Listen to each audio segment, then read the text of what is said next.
Nessa semana a gente liberou uma aplicação, que é essa aqui inclusive que tá na tela para vocês, tá? Essa aplicação, ela tem aqui o Swagger dela, se vocês forem ver, ela é uma aplicação multitenant, é basicamente a ideia de construção de um SaaS, então toda a parte de autenticação, gerenciamento de organizações, projetos, membros das organizações, convites, né? Então uma pessoa pode convidar outra ali dentro da organização, e a parte de billing, mas o mais legal desse projeto aqui é a parte de implementação de RBAC, né? Que é Role Based Authorization Control, ou seja, cada usuário dentro de cada organização, ele tem uma role, um cargo. É isso dentro, se a gente for puxar isso para dentro do banco de dados, ó, se eu abrir aqui meu esquema do Prisma, olha só. A gente tem o usuário, né? Então o usuário aqui, ele tem todos os campos que ele deveria ter. E aqui eu tenho um model de organização, né? Que é uma tabela de organizações lá no Postgres. E aqui na organização, eu tenho a member, né? Que é uma tabela que relaciona um usuário com uma organização. Ou seja, como eu tenho um relacionamento de N para N, onde um usuário pode fazer parte de mais de uma organização e cada organização tem um ou mais usuários,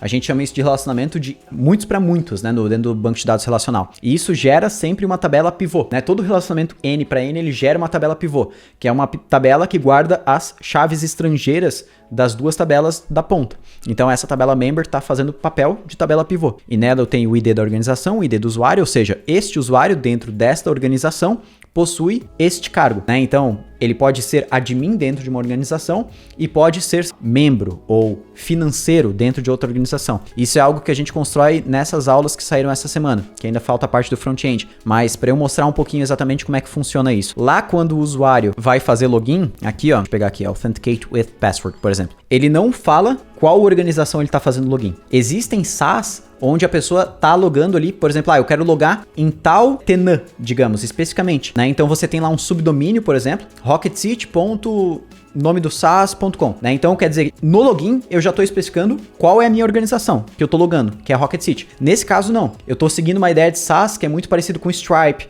com Vercel, com esse SaaS onde você entra e lá dentro você tem um select, né, um drop down, onde você seleciona qual tenant, qual organização você quer gerenciar. Então você pode alternar entre organização dentro do próprio SaaS. Então veja, aqui ó, a pessoa faz login e depois nas demais rotas, por exemplo, eu quero listagem de projetos. Todas as rotas que têm a ver com recursos que são específicos de uma organização, elas sempre vêm os dados da organização na URL. No caso aqui eu estou usando a slug da organização, mas poderia ser um ID, qualquer campo único da organização. Então veja que aqui, claro, está tudo tipado, né? Por causa da documentação, né? Que isso aqui a gente gera com a documentação no Swagger. E a parte de RBAC, a parte de autorização. Então se você for ver aqui, todas as rotas dessa API, elas sempre fazem o seguinte. Começa a rota, eu vou lá, busco o quê? A membership. O que é membership?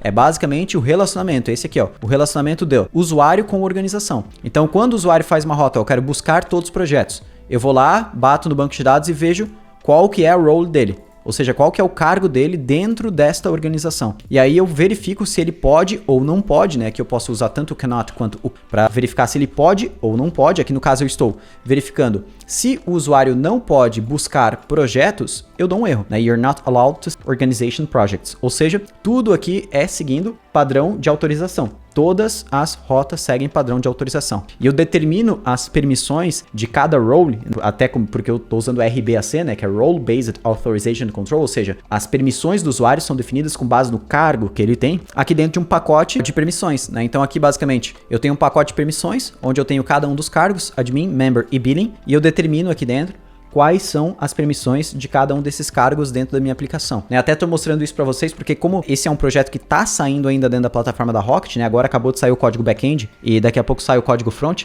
muita gente já estava pedindo o código fonte. Só que eu só abro o código fonte depois que eu termino de gravar, porque senão tem coisas que ainda podem mudar no futuro, né? Mas é um projeto bem legal e tá bem controladinho aqui a parte de permissionamento, né? Basicamente um projeto que ele é bem cru, né? Ele não usa muitas bibliotecas, até porque o foco é na parte fundamental, né, da parte de permissionamento.